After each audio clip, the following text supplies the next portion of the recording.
Bienvenidos a Resúmenes de Historia. Hoy exploraremos uno de los eventos más impactantes y conmovedores de la historia de la supervivencia humana, la tragedia de los Andes.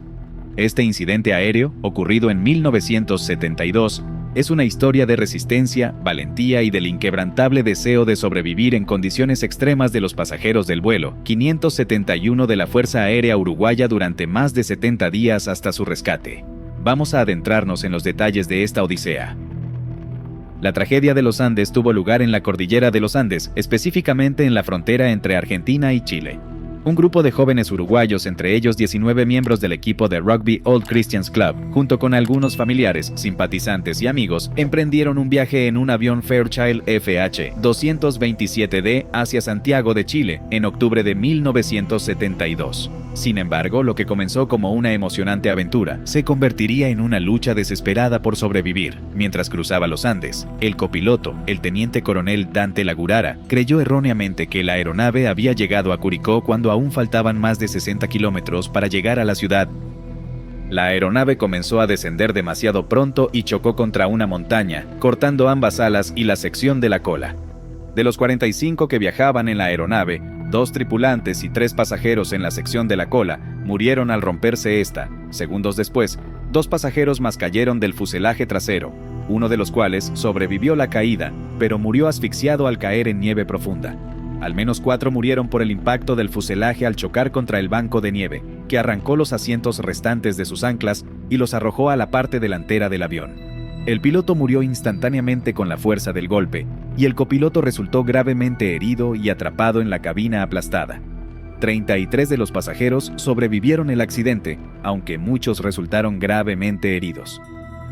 Roberto Canessa y Gustavo Cervino, ambos estudiantes de medicina, actuaron rápidamente para evaluar la gravedad de las heridas de los lesionados y tratar a quienes más podían ayudar.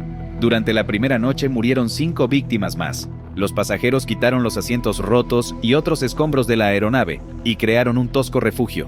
Los 27 supervivientes se apiñaron en el fuselaje roto para tratar de protegerse del frío. Idearon una forma de obtener agua en condiciones de congelación utilizando láminas de metal e improvisaron lentes de sol con los parasoles de la cabina para evitar la ceguera de la nieve. 3 días más tarde, uno de los sobrevivientes, Nando Parrado, el cual estaba en coma debido a una fractura de cráneo, despertó y en el 9º día su hermana falleció debido a sus heridas. Los supervivientes tenían muy poca comida: 8 barras de chocolate, una lata de mejillones, 3 tarros pequeños de mermelada, una lata de almendras, unos dátiles, caramelos, ciruelas secas y varias botellas de vino.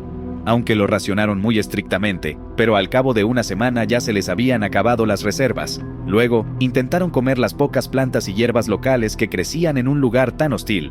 Ni en el glaciar ni en la montaña nevada cercana había animales que intentar cazar, y el grupo trató de comerse partes del avión como el algodón dentro de los asientos y el cuero, lo cual hizo que enfermaran aún más. Los supervivientes encontraron un pequeño transistor de radio entre los asientos del avión e improvisaron una antena muy larga usando un cable eléctrico del avión. De esta manera, en el 10º día, escucharon que la búsqueda del avión iba a ser cancelada ya que no había esperanzas. Luego de escuchar la noticia, los sobrevivientes tomaron la difícil decisión de recurrir al canibalismo y acordaron que, en caso de morir, los demás podrían consumir sus cuerpos para poder vivir. Esta decisión no se tomó a la ligera, ya que la mayoría de los muertos eran compañeros de clase, amigos cercanos o familiares. Roberto Canessa utilizó cristales rotos del parabrisas del avión como herramienta de corte. Dio el ejemplo al tragar la primera tira de carne congelada del tamaño de un fósforo. Varios otros hicieron lo mismo más tarde. Al día siguiente, más sobrevivientes comieron la carne que se les ofreció, pero algunos se negaron o no pudieron retenerla. Algunos inicialmente tenían reservas, aunque después de darse cuenta de que era su único medio de mantenerse con vida, cambiaron de opinión.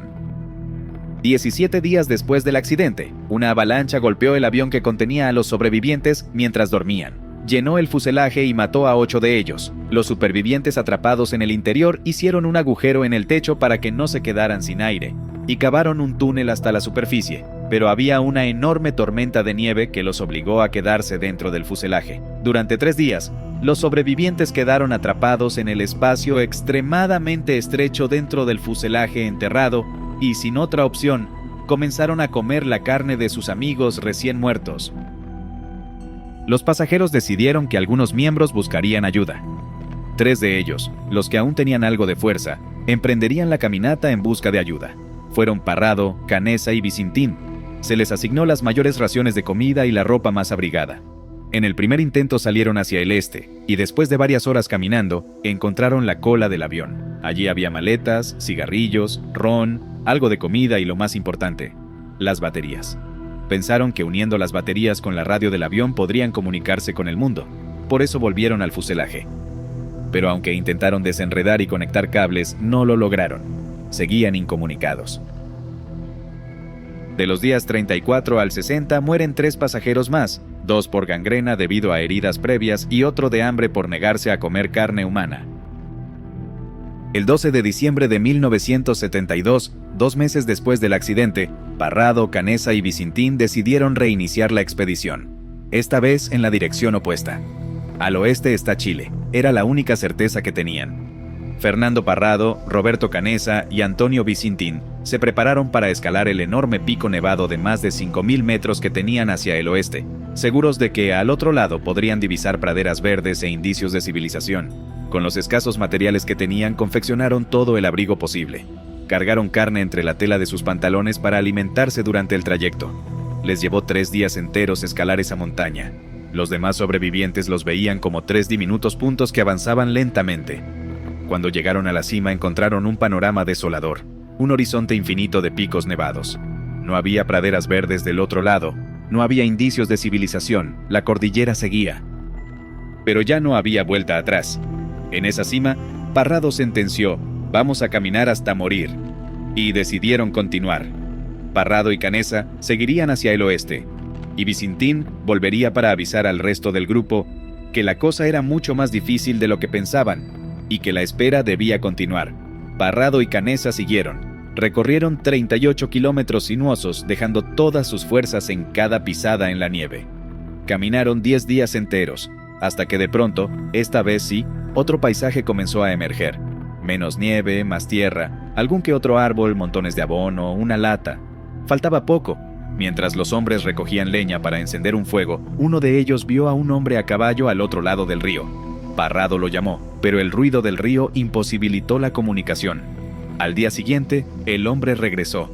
Garabateó una nota con un lápiz, la ató a una piedra con una cuerda y lanzó el mensaje al otro lado del río. Parrado respondió: «Vengo de un avión que cayó en las montañas. Soy uruguayo. Hace 10 días que estamos caminando. Tengo un amigo herido arriba. En el avión quedaron 14 personas heridas. Tenemos que salir rápido de aquí y no sabemos cómo. No tenemos comida. Estamos débiles. ¿Cuándo nos van a buscar arriba? Por favor, no podemos ni caminar. ¿Dónde estamos?». El hombre leyó el papel y les hizo una señal indicando que volvería. Esa iba a ser su última noche a la intemperie.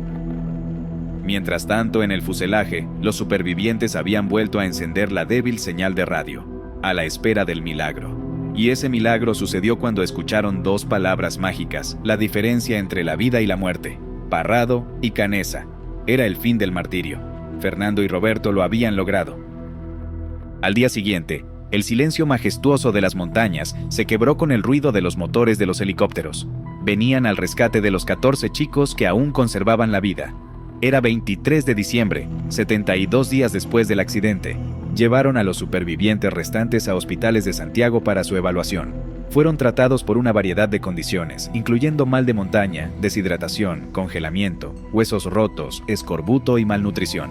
Un sacerdote católico escuchó las confesiones de los sobrevivientes y les dijo que no estaban condenados por la antropofagia, dada la naturaleza in extremis de su situación de supervivencia. La tragedia de los Andes es una historia asombrosa de supervivencia que nos enseña sobre la resiliencia humana y la capacidad de superar las adversidades más extremas. Los sobrevivientes, a pesar de las cicatrices emocionales y físicas, han compartido su historia para inspirar a otros a nunca rendirse. Si esta historia te ha conmovido, asegúrate de dar like, suscribirte y compartir este video. También, déjame tus comentarios abajo sobre otras historias de supervivencia que te gustaría que explore en futuros videos. Gracias por acompañarnos en este viaje por la tragedia de los Andes. Nos vemos en nuestro próximo video. Hasta la próxima.